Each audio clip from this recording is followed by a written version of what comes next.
everybody. Hello. Hey, hi. It's Wednesday today. I'm Boris. Meat Sandwich. Meat Sandwich is here too. We got the Boris and Robyn Show starting in just a few minutes.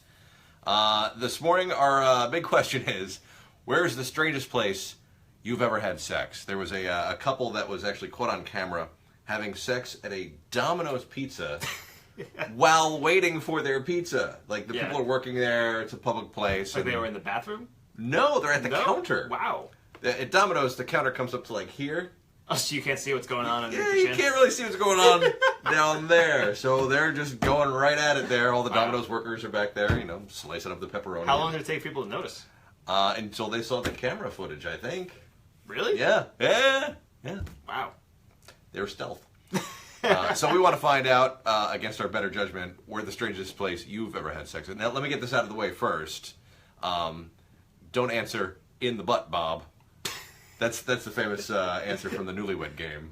Yeah. He asked that on the show. And she was like, Might be a little over my head, but...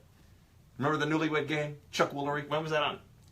In like the 70s? Yeah, I mean, I know what it is, but I was They would ask like married couples questions about each other, and they would be in isolation if they got them, they matched them. So, you know, he said, "Where's the strangest place the two of you ever had whoopee?"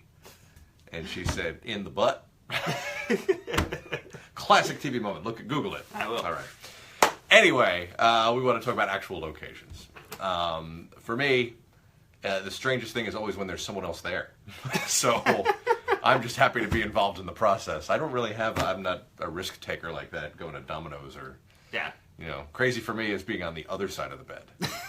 When we go on vacation, we swap sides of the bed. All right. Fred's having it right now. While you're watching us, Fred, come on. Not going to get you. Rich says, at a beach. John says, at the math classroom at Ketchum. Oh, man.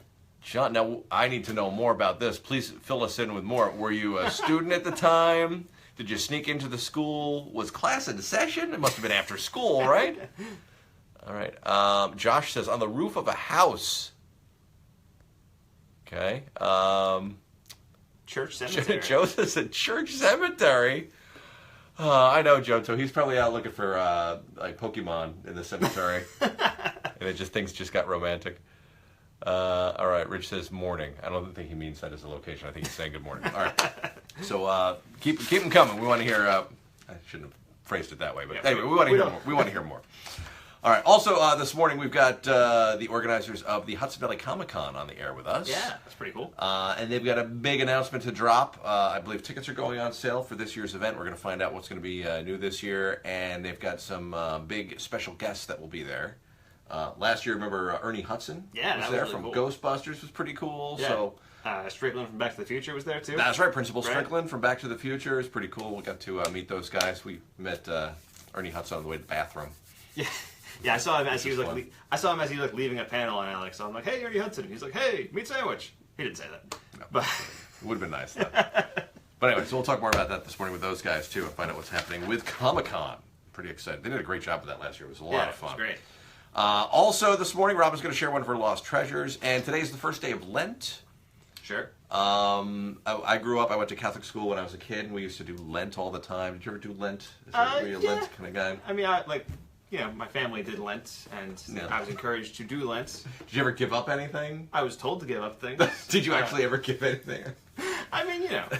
When I was a kid, they would scare. You know, I went to like nun Catholic schools. They would scare us that we were going to die if we didn't do this. If you didn't give up Jesus for a month. It was just a terrible thing. But then there was like a lot of loopholes that parents would give their kids. My mom never did this. But I went to school with kids, and they're like, "Oh, you know, I had to give up gum, but I'm allowed to do it on Sundays." That seems like the one day when you shouldn't. Yeah. I'm like, oh, I don't get to, you know, stop, you know, giving my stuff up on Sundays. Where did this come from? So anyway, so we'll talk a little bit about that this morning too. All right.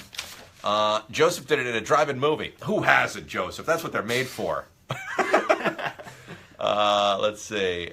John, second place, in public, side of a road, but it was 1 a.m. and dark. Second place. Was it in a car? First place was Israel. He was a drunk sailor. John, you've lived a colorful life. All right. So I can't wait to talk to you guys more about this morning. It's going to be a lot of fun. Hopefully you tune in. We'll start the show around 6 o'clock with us just in a few minutes. Thanks, Meat Sandwich. Thank you. All right. Have a great day, everybody.